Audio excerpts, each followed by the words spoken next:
Snowpiercer, Season 5, Episode 1, The Heart of Survival.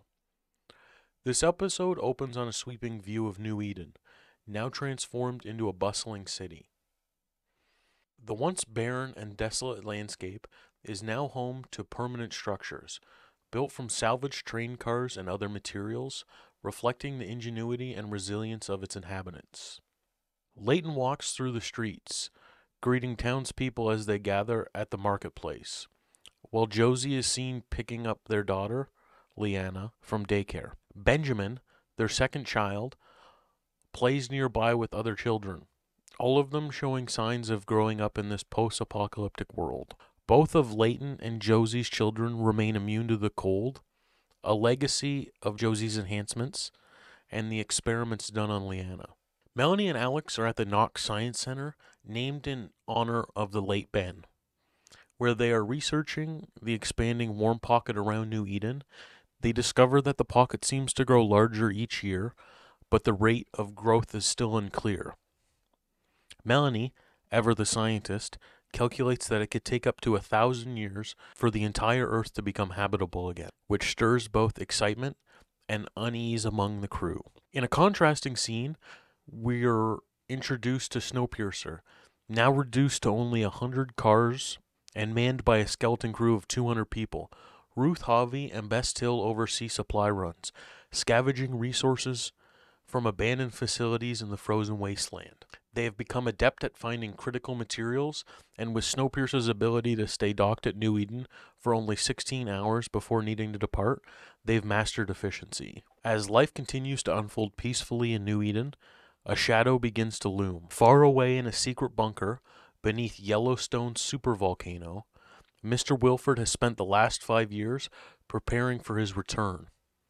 His loyal engineers, led by the devout Talia, have constructed an advanced train known as the Icebreaker. This train, 100 cars long, is 10 times more advanced than Snowpiercer.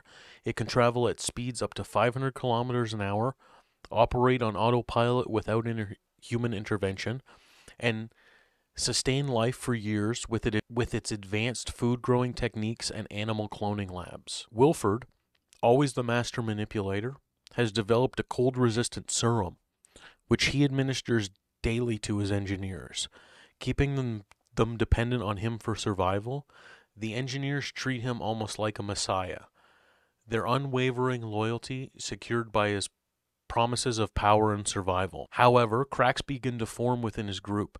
Talia, the leader of his engineers, begins to question Wilford's true intentions.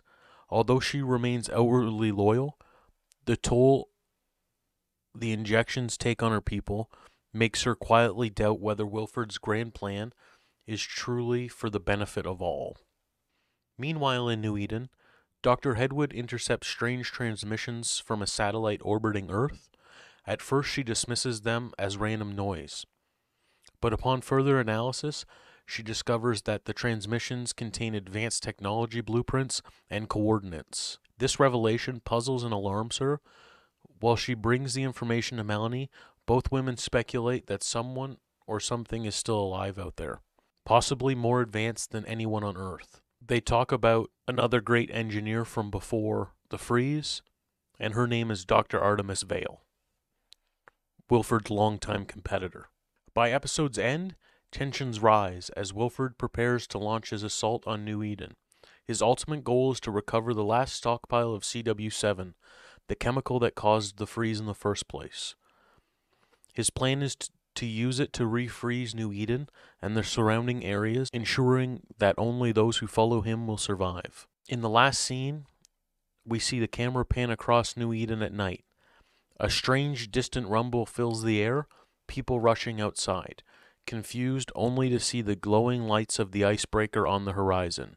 Wilford has returned.